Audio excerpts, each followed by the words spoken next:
fait, ce qu'on remarque en premier, c'est l'espèce de grande poubelle géante à l'entrée de la maison de l'environnement, qui marche comme un totem.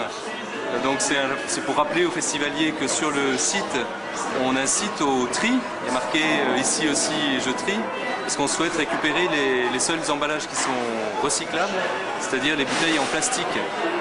Donc ils peuvent être effectivement jetés dans cette immense poubelle et qui peuvent être mis dans les poubelles jaunes qui sont disposées un peu partout sur le site.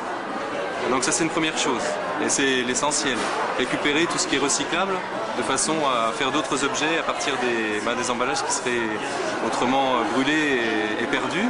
Et puis pour accompagner ça, il y a tout un tas d'animations autour de ça. Il y a des étudiants qui s'appellent les brigades du tri, qui sont là pour sensibiliser un peu à ce qu'est le tri, puis la réalité un peu du recyclage.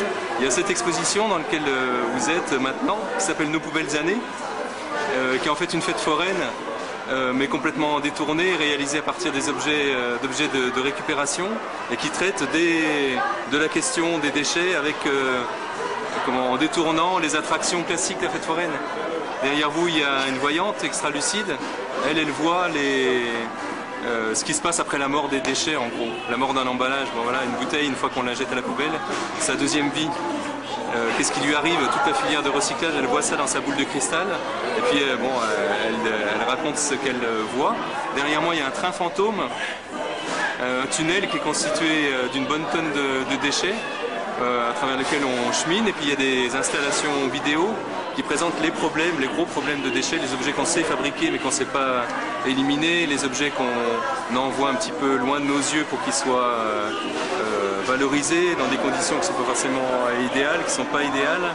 Enfin, tous les gros problèmes des déchets qui font un peu la trouille et qui sont dans ce train fantôme.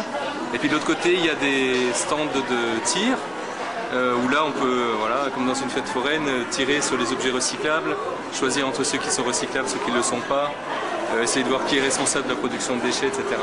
Donc en fait on s'amuse, et en même temps on apprend des choses, et puis voilà, on incite à chacun faire l'effort de mettre la bouteille en plastique dans la bonne poubelle, de façon à ce qu'on puisse récupérer derrière, réutiliser. Tout ça c'est fait avec tout un tas de partenaires, la communauté d'Aglo-Belfortaine, l'organisme Éco-Emballage, le territoire de musique, évidemment l'organisateur du festival, de façon à ce que ça marche et ça marche.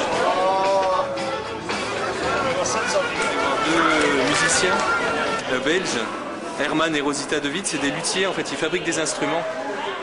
Et donc ils fabriquent avec les festivaliers des instruments à partir des bouteilles, de quelques bouteilles qu'on détourne, en fait on en fait des instruments de musique. Voilà. Une autre utilisation des déchets possible.